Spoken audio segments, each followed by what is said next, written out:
we've been talking about a non-theistic understanding of God. And when we say non-theistic, we're no longer, or Spong's thesis is that in the 21st century, we can no longer really, with any sense of integrity or intellectual integrity, believe in a God who lives in the heavens in a three-tiered universe, heaven, earth, and under earth, with angels, who breaks into history at particular times, or even into the natural world, and does miracles as needed, to whom we pray, and those prayers are dispatched.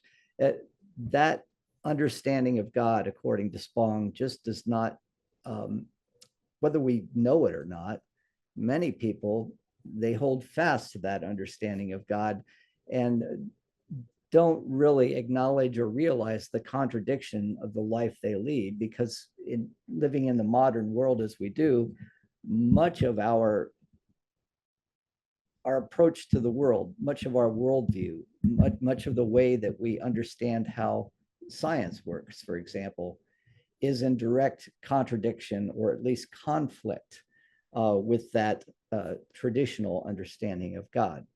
So what what Spong has done has he has reached into history and has drawn on a tradition that really goes all the way back, well, in a number of places, really goes all the way back to Hinduism, through Neoplatonism, and then up through some of the so-called Christian mystics, people like Meister Eckhart and Nicholas of Cusa, Jakob Burma, all very household names, I'm sure.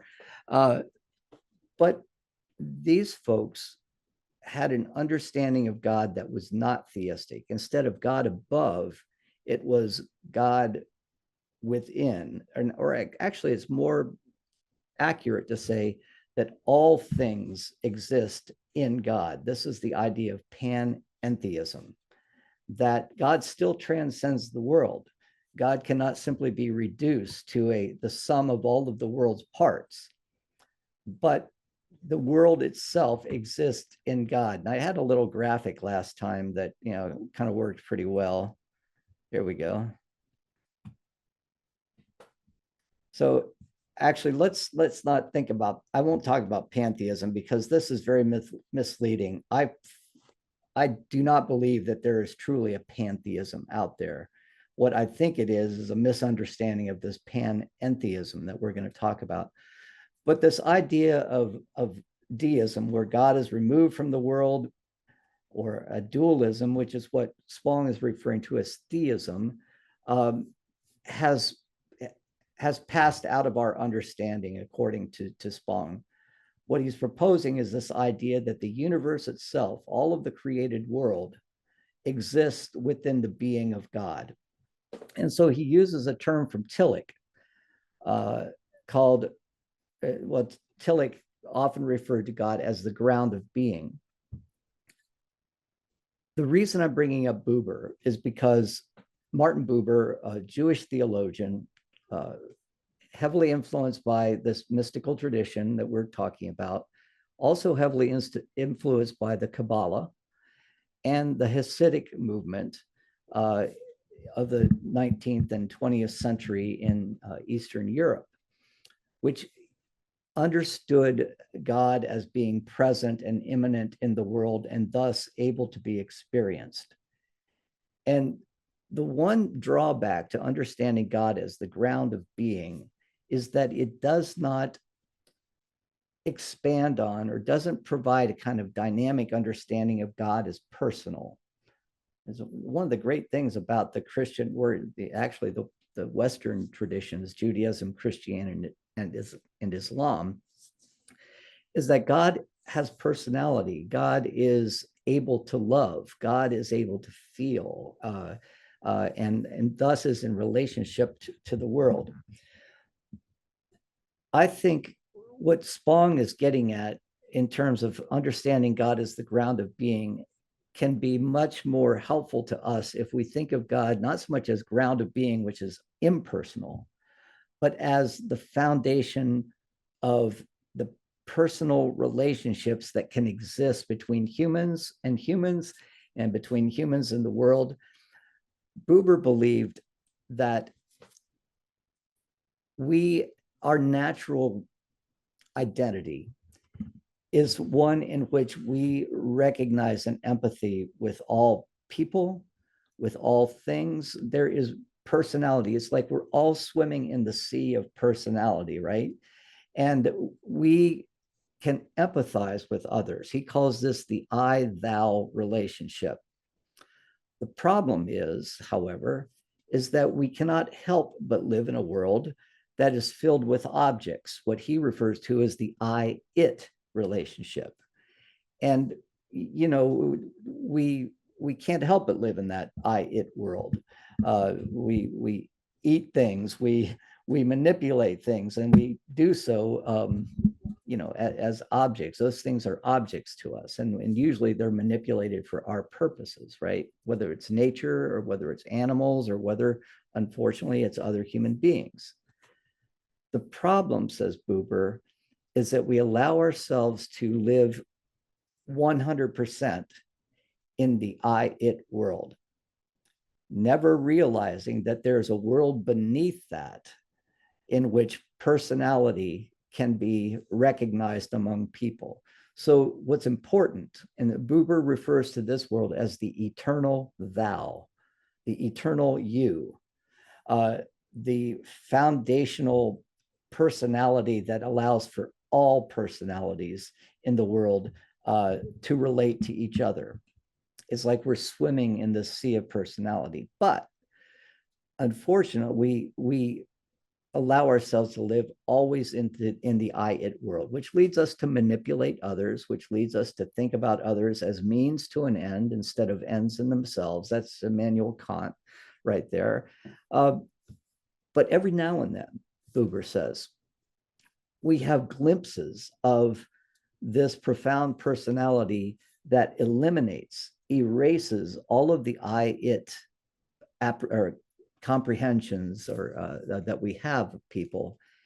And we have this profound meeting of souls, we might say.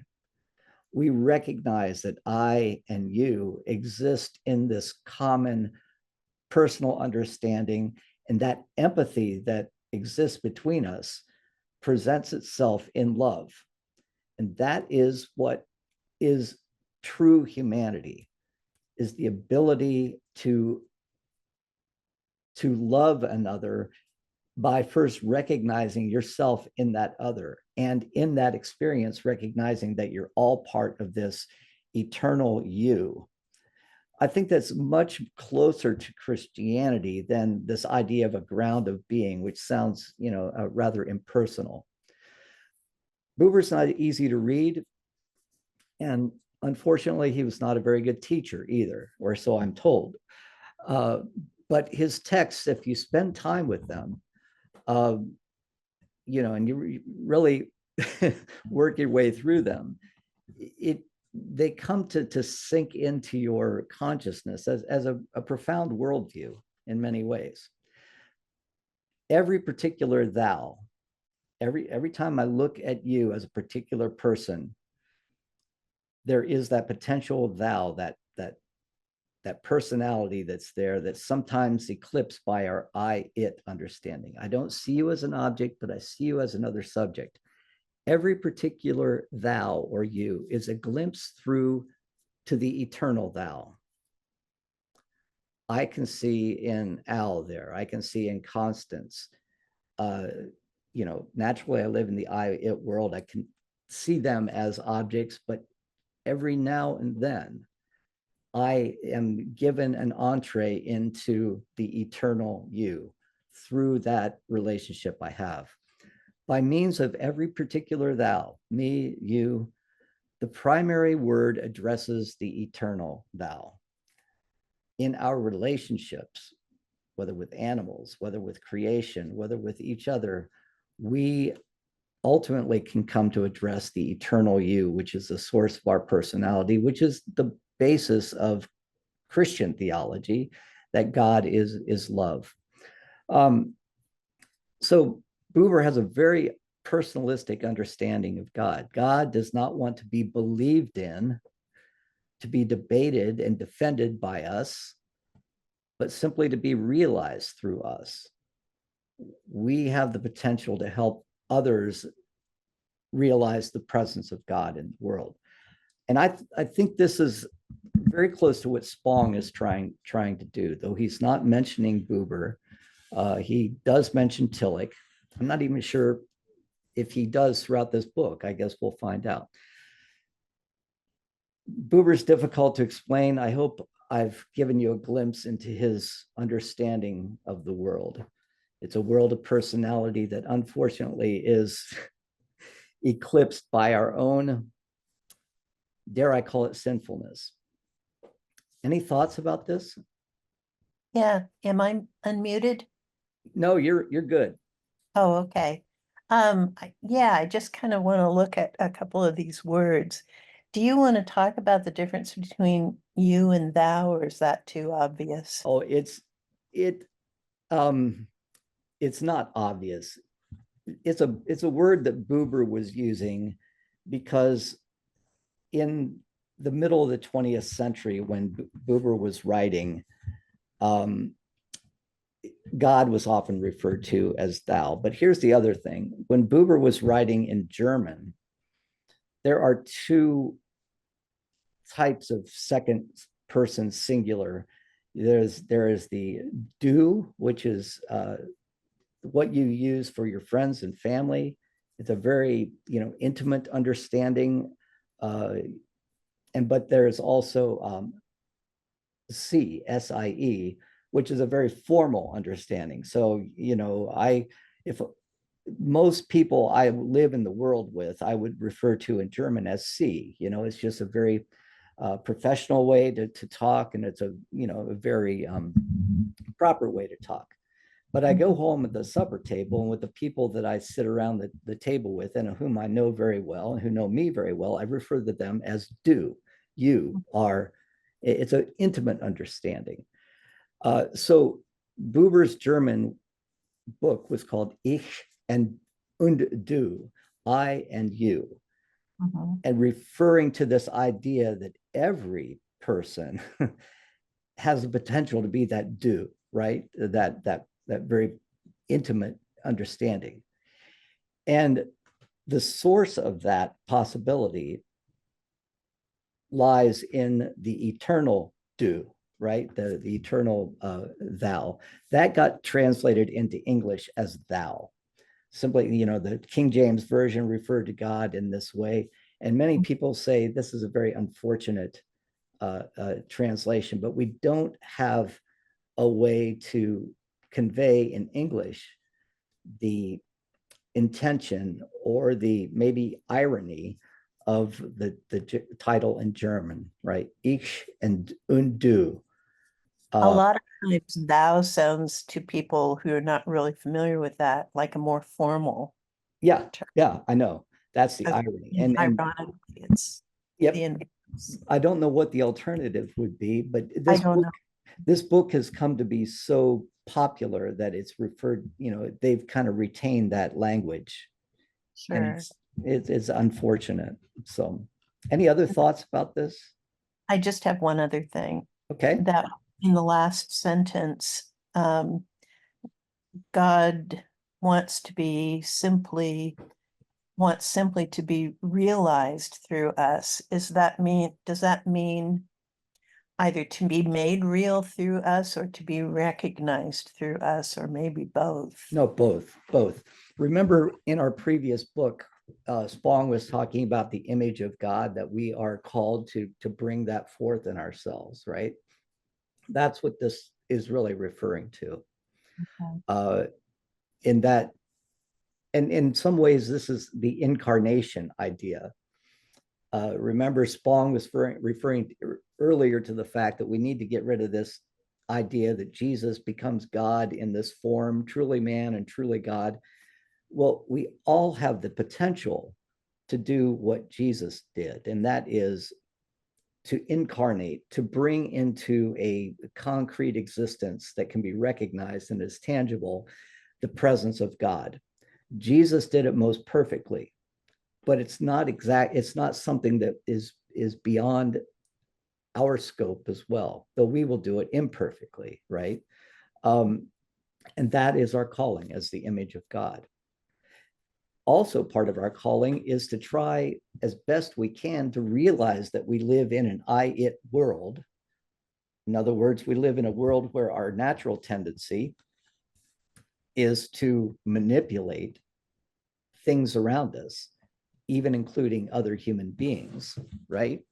Think about all of the competition we have in our society, whether economic or just in sports, and we uphold that. These are good things, right? But competition can't happen without manipulation in some ways of referring to the other as an it that needs to be overcome.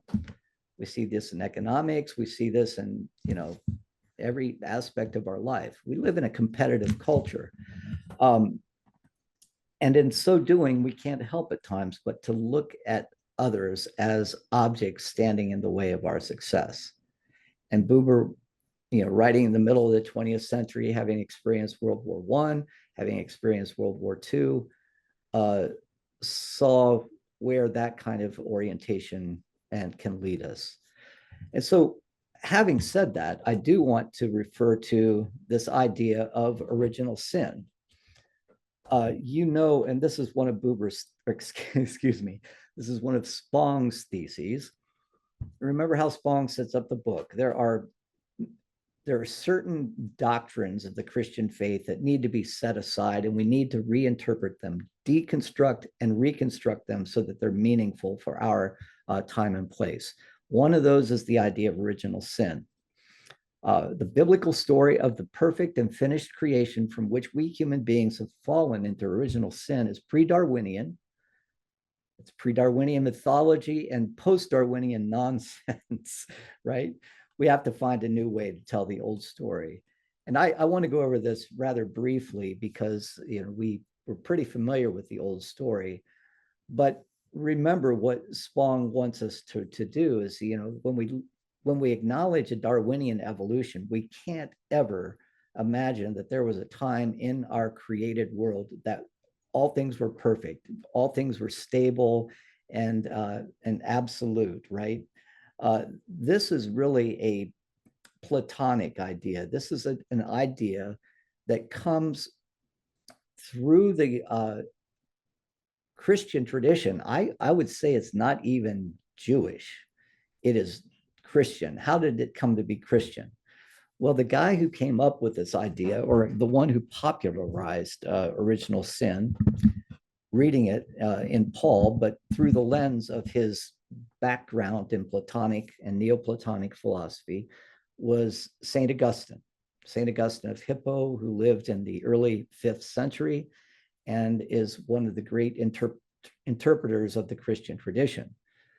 But he falls back on this very Platonic idea that there is a perfect world out there, the world of forms, the world of ideas, which is the ultimate good, of which everything in this world is just simply a mere reflection, an imperfect reflection. Well, according to Augustine, that's what the Garden of Eden looked like, right?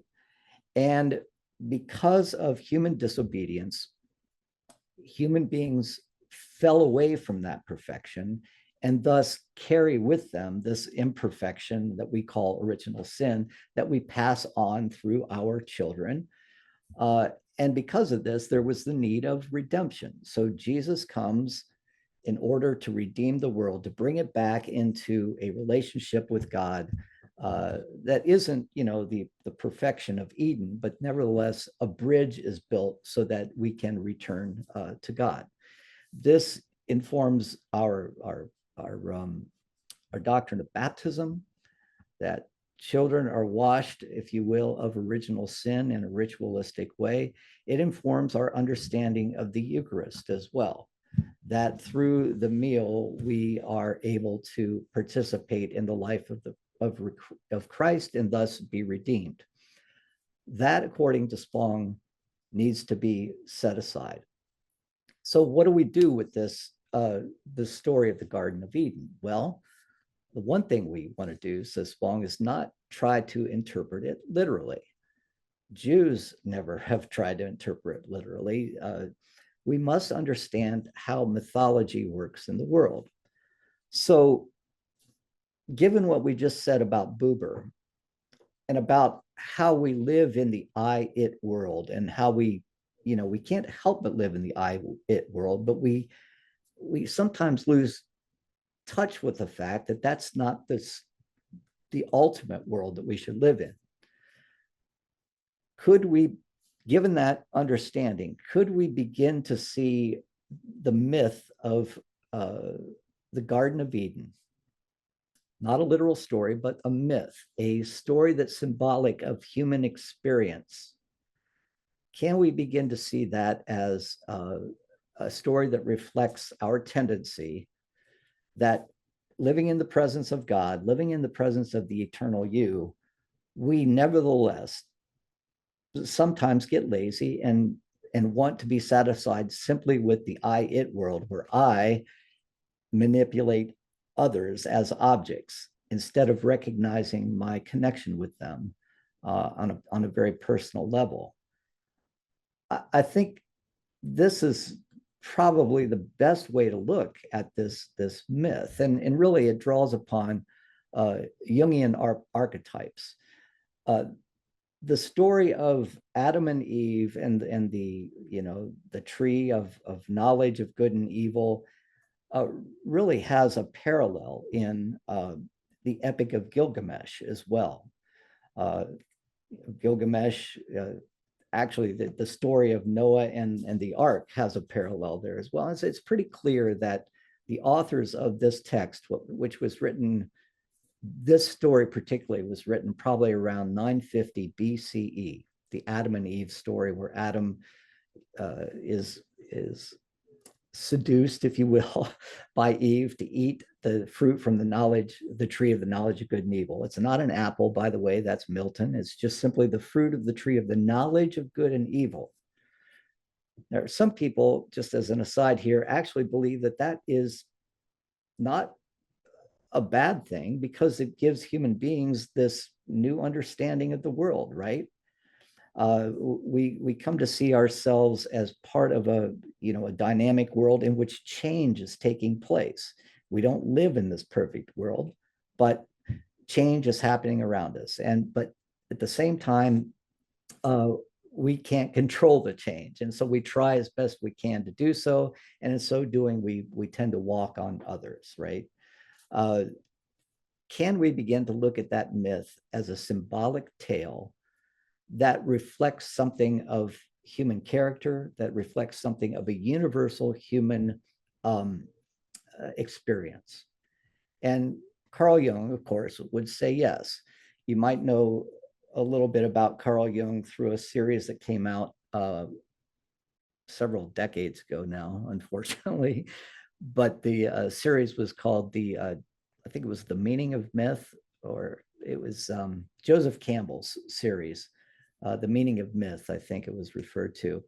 But Campbell really explains how myth has worked throughout world cultures, relying really in many ways on the psychology of Carl Jung. Carl Jung said that human beings are born with a kind of a natural, well, let me use a computer analogy, though I hate to do this with respect to humans, but with a natural programming that consists of what are called archetypal images. Jung explained these as the memories of our ancestors that have come to be, present, our genetic memory, you might say, in every human brain, so that people growing up, when they hear these tales or they meet certain people, their experiences are often interpreted through these archetypal images. So think of the archetypal images that are present in the child's brain as lenses through which they can interpret the world and make meaning of the world. And there are 12 basic archetypes according to Jung, and they're paired, they're put together in groups of three, and there are four basic aspects of human life that they aid. First of these, they provide structure. The second, they encourage people to embark on a spiritual journey, to find out, who they are, to understand who they are in terms of, the world that they live in and how to relate to it. But once they realize who they are, they also want to leave a mark. They just don't want to fade away into nothing, but we want to make sure that our name, or at least our presence, has been felt and known. And then finally, it's important for us to be able to connect with others. And so each of the archetypes help in bringing into being one of these four trajectories, you might say. Well, when you look at these archetypes, there's the archetype, the image of the innocent person, the sage or the explorer, which helps, to help us to embark on a spiritual journey. The Adam and Eve archetype really fits into the whole everyman category. This is a story of every man, right? This is a story that we can recognize because what Adam did is what we do all the time, right? We're told not to do something, and yet we do it. That's just simply a part of our nature, and we have to deal with the consequences of that. And how can we begin to see original sin? Well, not in this way that Augustine did, as this blemish on our soul, but as a natural tendency for ourselves to be lazy and to remain in the I-it world that entices us to simply manipulate the things of the world for our own purposes. Original sin is that natural selfishness that we all have, and our inability to connect with others in the way that Buber would have us do that. That is the kind of interpretation I think Spong would be most prone to want to accept. Now, let me stop there and see if anybody else has any thoughts about this. Dan? Yeah, go ahead, Denny. If I could give you my take on this, it seems to me if you look at the last 2,000 years or more, much more, well, absolutely much more, that sapiens, as they emerged and evolved, were deeply concerned with fear of the unknown, the unexplained. Yep. And anthropologists tend to trace back the origin of religion to that need, that quest to try to find meaning, Right. to alleviate that fear.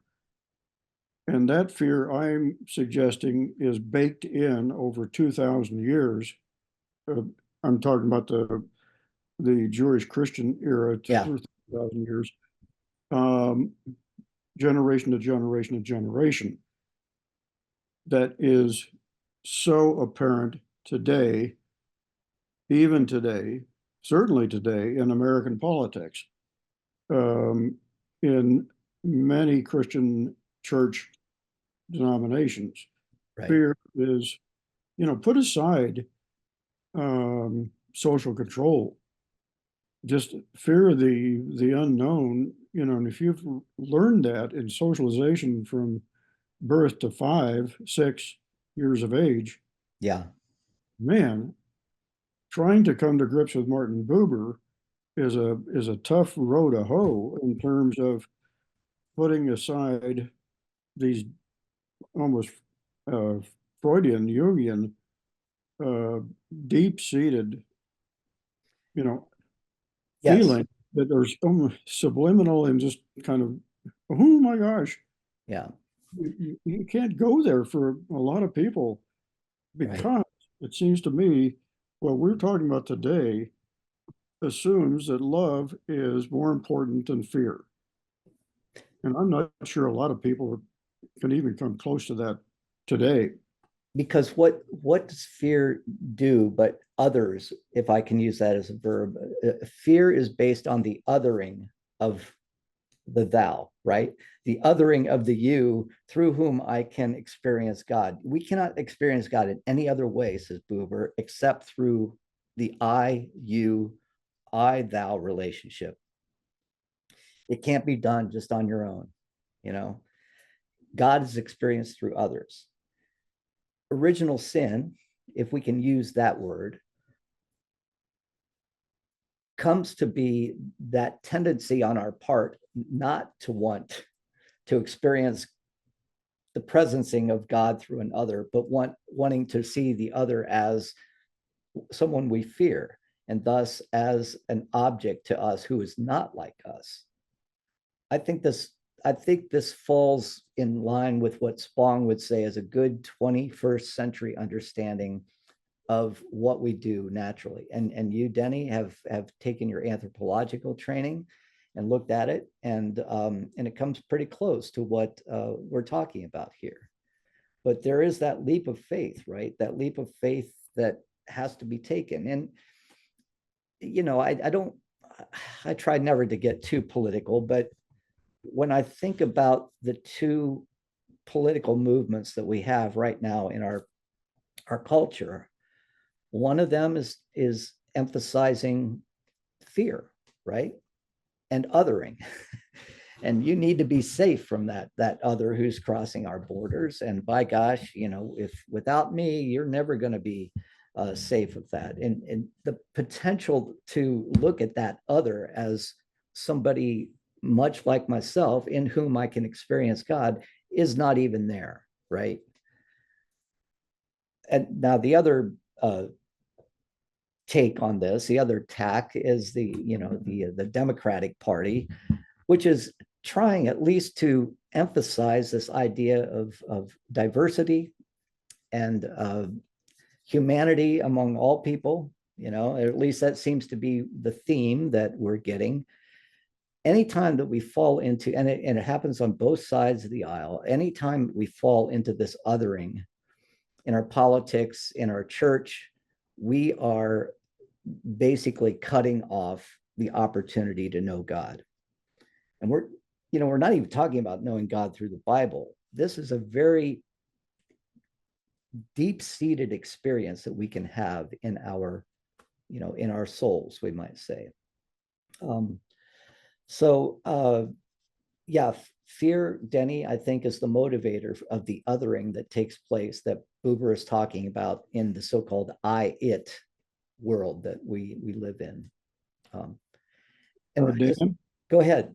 and so much of this going way back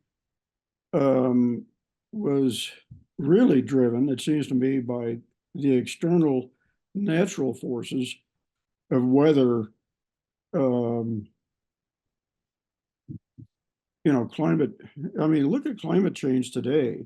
Yeah. Is, trying to explain on the part of people who do not look at the world through scientific lenses, is an absolute hoax because,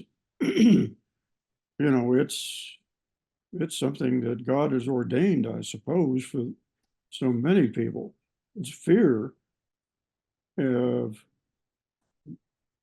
coming to terms with what is the scientific basis of all of this disruption in the natural world, irrespective of the IU issue. Yeah. I do want to emphasize that the IU can take place with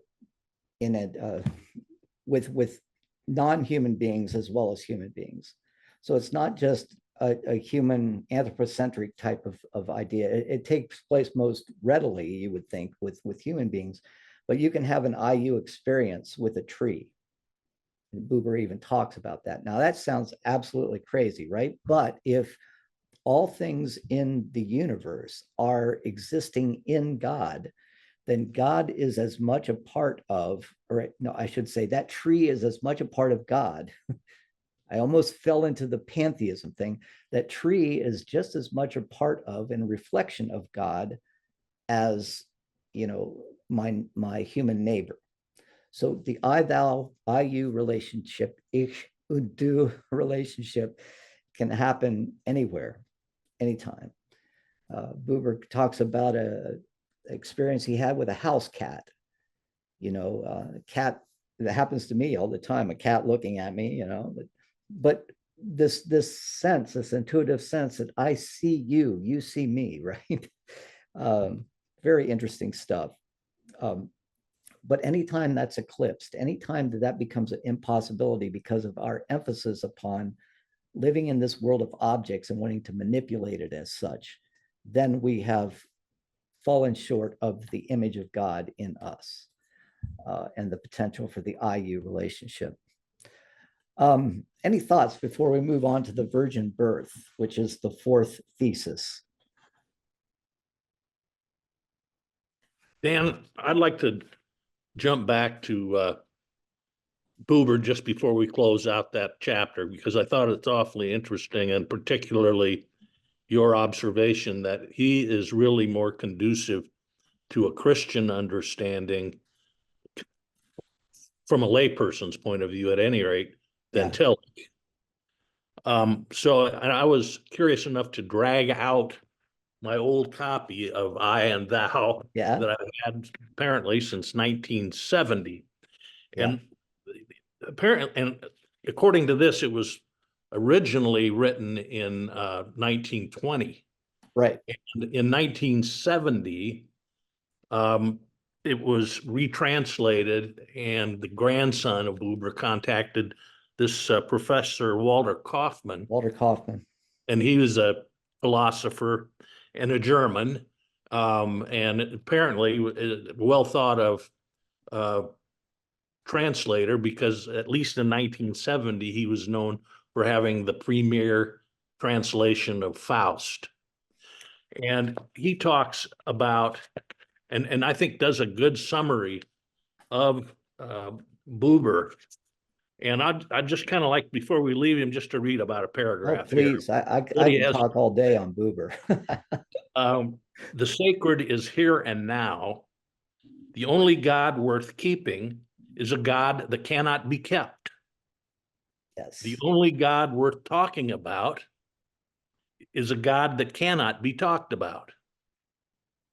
God is no object of discourse, knowledge, or even experience. He cannot be spoken of, but he can be spoken to. Yes. He cannot be seen, but he can be listened to. The only possible relationship with God is to address him and be addressed by him here and now, or as Buber puts it, in the present. For him, Buber, the Hebrew name of God, Yahweh, means he is present. He is there, but in this context, it would be more nearly right to say he is here. Where? After Auschwitz and Nagasaki, where? We look around and we do not see him, but he is not to be seen. Never. Those who have claimed to see him did not see him. Mhm. Almost sounds like mumbo jumbo to some people, I'm sure, right? Yeah. Too much You know, contradiction. and he's, and this is an interesting book because it's about half of its notes. And one of his one of his first comments when he put this out in 1970 was to say, Buber is untranslatable. And that makes it kind of a daunting challenge to try to read and understand him when his primary interpreter says, you can't really interpret him. But he tries a lot, and it's way above my head. I mean, a lot of it, refers to German terminology, but I thought that was a pretty good summary, and it relates to what we've been talking about in terms of how this all relates to experience, Right. and how it relates to the fact that God, in a sense, is a relationship. Yes. It's relational. Yeah. And Buber comes out and says, there can be no I without you. There And is I'm sorry to get in the way of your progress here, but I really thought that was important to see All- how that relates, especially to Spong. right.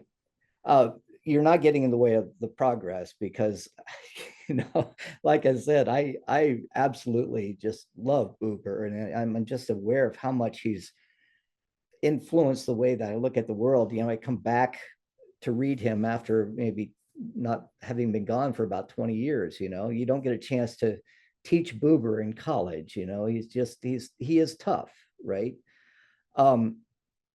But I don't think that you're impeding our progress at all. I feel like I've given him short shrift, but I did want to introduce him simply because it's a way to expand upon Spong's understanding of God as the ground of being. And that comes up just a little thin for me and maybe for you as well.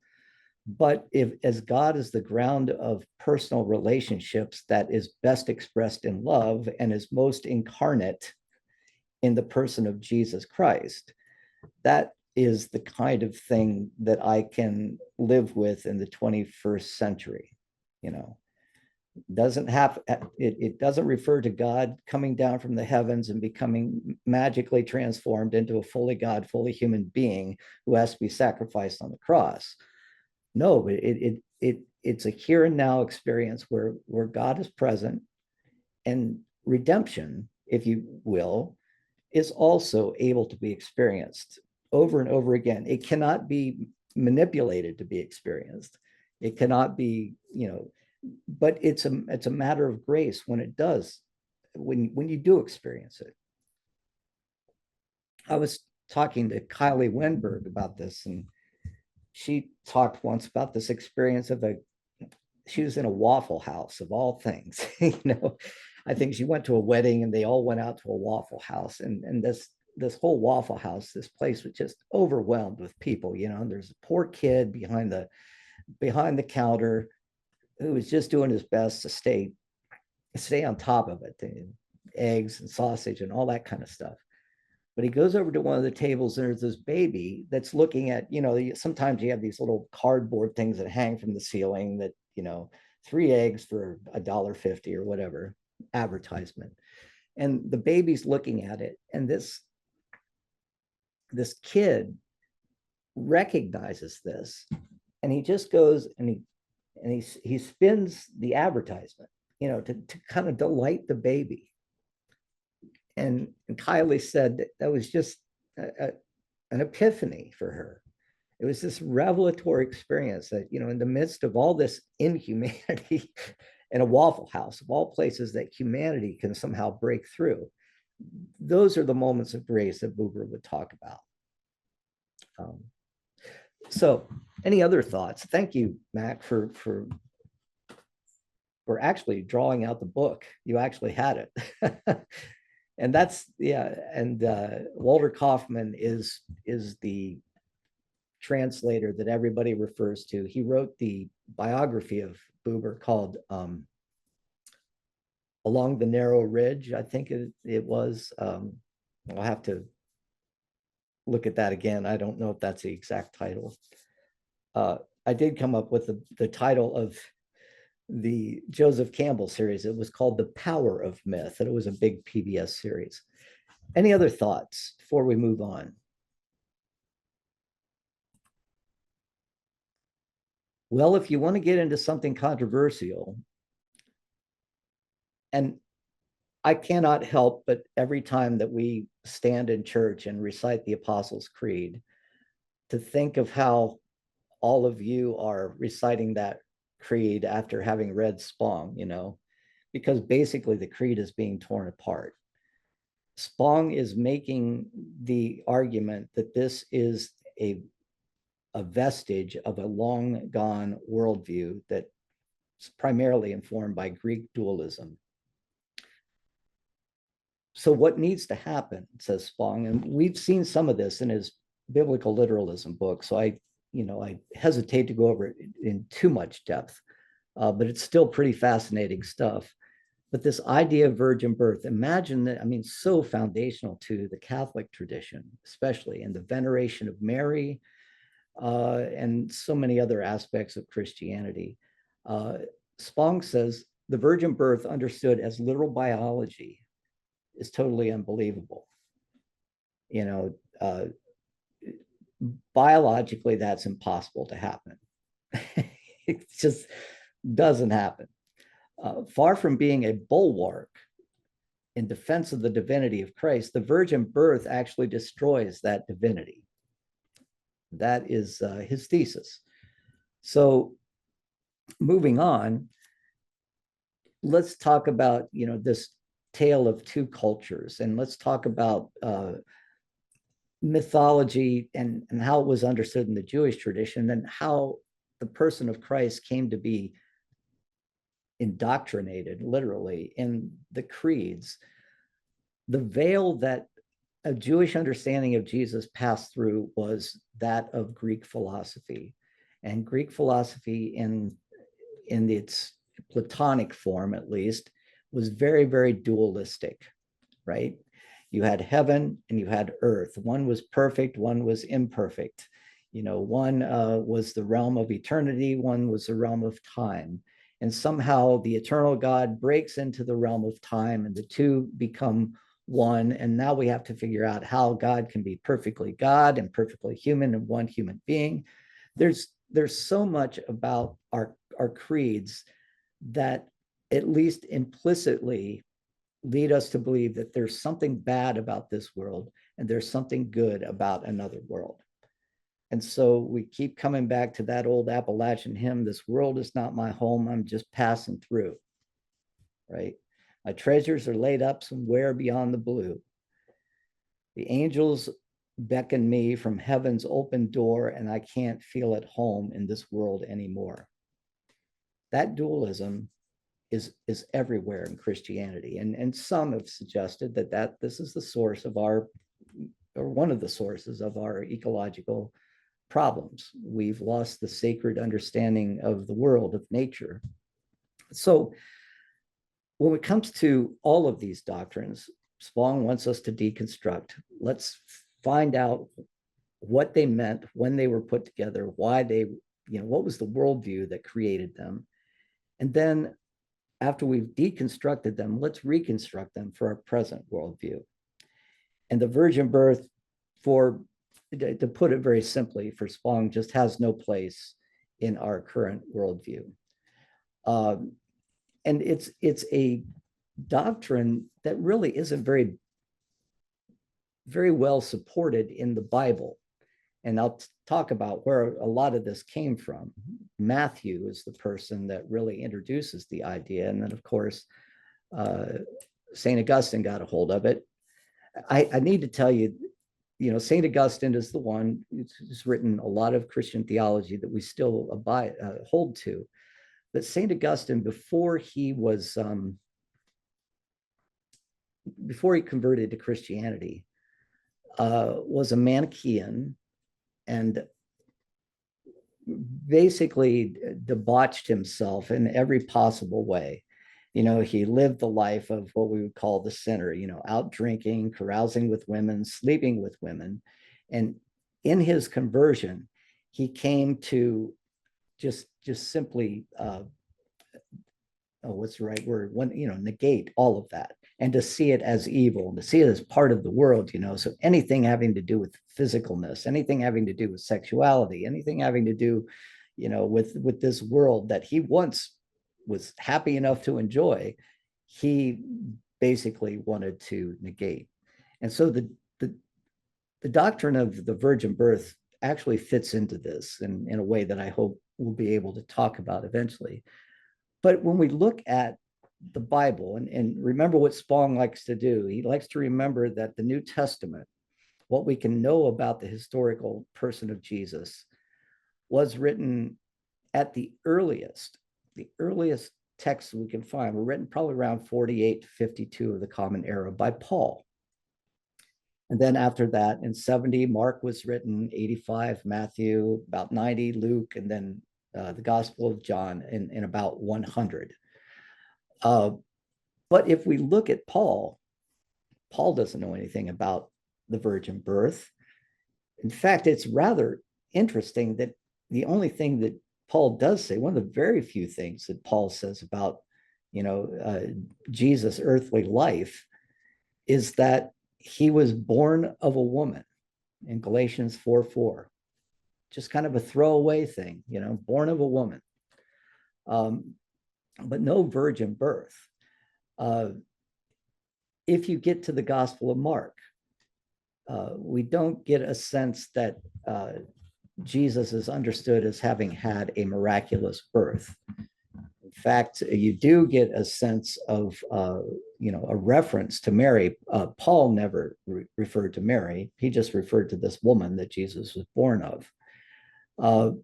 But in 70 of the Common Era, Mark is writing, and it puts in this little pericope, this little story about Jesus who's preaching, and the things that he's saying really starts to concern some of the people that he knows, and they go and get his mother and brothers and say, look, this guy's losing his marbles, you need to take him home, right? Then a little later on, Jesus is referred to, or Mary is referred to by name, but no birth story, nothing like that.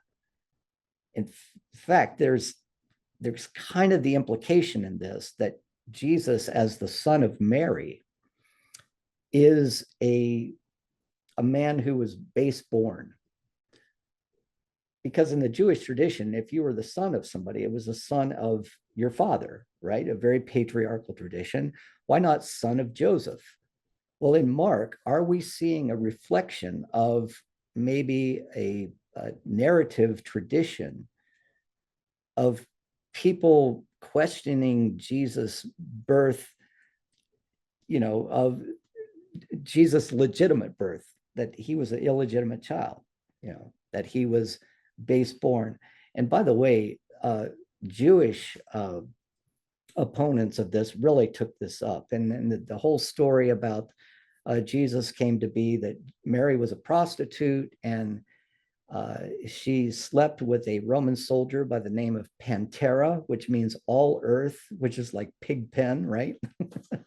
So a Roman soldier indeed, yes, but a really dirty guy, So Pantera and Mary come together and they give birth to this bastard child, Jesus. This was part of the tradition that was being, bandied about in some of the synagogues, and later comes to be I can't remember the Jewish text you find it in. I don't want to say the Talmud, but there is a Jewish text that this finally finds its place in.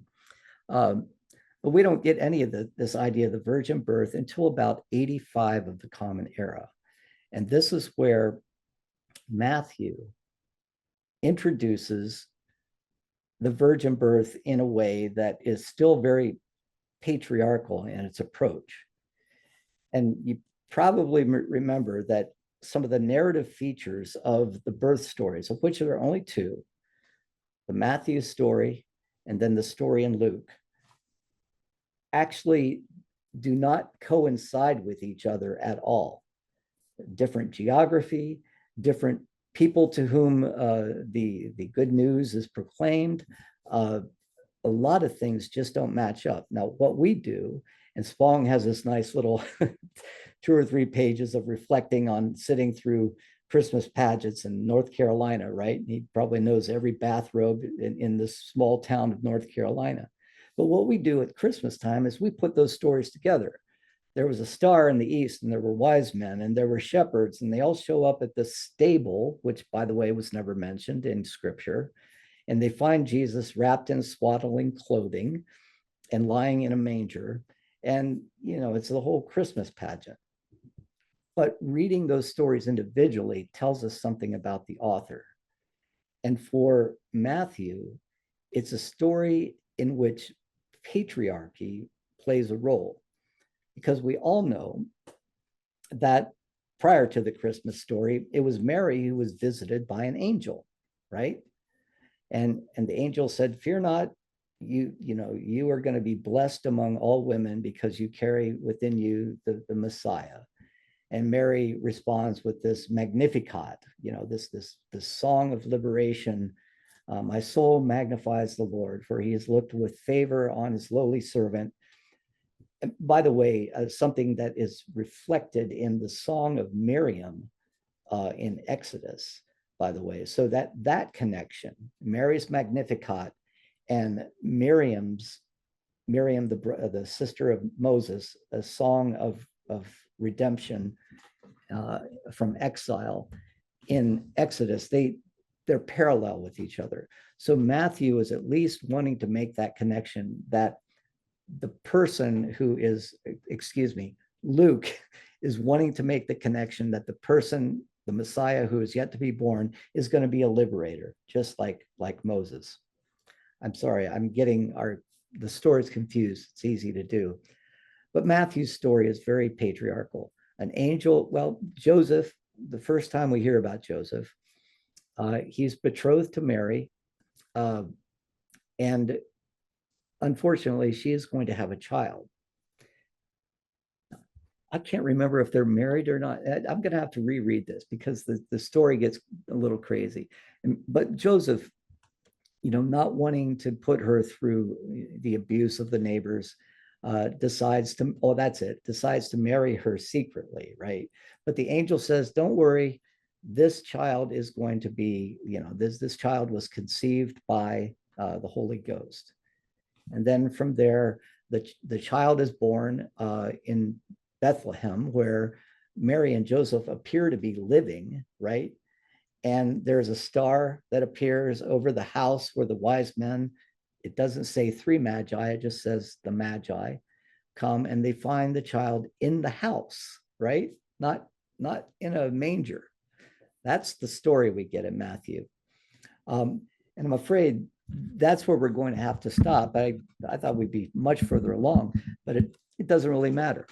But when we come back next time, it may be instructive to just read the birth story in Matthew and read it in Luke, and to note the dissimilarities. In Luke, Jesus is the Annunciation happens in Nazareth, and then there is the census that needs to be taken, and Mary and Joseph go down to Jerusalem for that. But in Matthew, the story is really quite different. The features of the story are quite different. So even from the start, we can't say that we're reading history, as many people like to say, right? I keep coming back to the comment I hear: the Bible's the most accurate history book that was ever written. Yeah, well, let's look at the birth of Jesus, and let's also look at the death of Jesus. The accounts just don't even match up. For this reason, and for many more, Spong is going to tell us we need to get rid of this idea of the virgin birth. So, any comments before I give you your leave to be on your way? Those birth stories, by the way, are in the first two chapters of Matthew, and then the first 4 chapters of Luke. So, okay, well, thanks for joining us, everybody, and thanks for the comments, Denny and Mac. I really appreciate that, and Constance, the questions. It makes it so much better when we can all have this discussion, which, by the way, is very Buberian. Yes, George. I just wanted to correct you, Dan, that you're out of date on this virgin birth stuff, because nowadays we could have a virgin birth with artificial insemination. So maybe God was the original inseminator. I don't know. Oh, you're absolutely right, George. That's right. So it's possible. Yeah, very good point. Very good point. Yeah, I'm going to have to think about that one for a while. Not what I'm going to think about is how, the conservatives might use that, because there are many conservatives who are contrary to that whole idea of artificial insemination. Very interesting. But in the year 0, I guess, it wasn't likely. Right. But thank you for that insight. Anybody else? I stand corrected. All right, well, I am going to stop our share and we will see each other next time. And we're still on the virgin birth, which is, I think, chapter 10 or 11, somewhere around there. So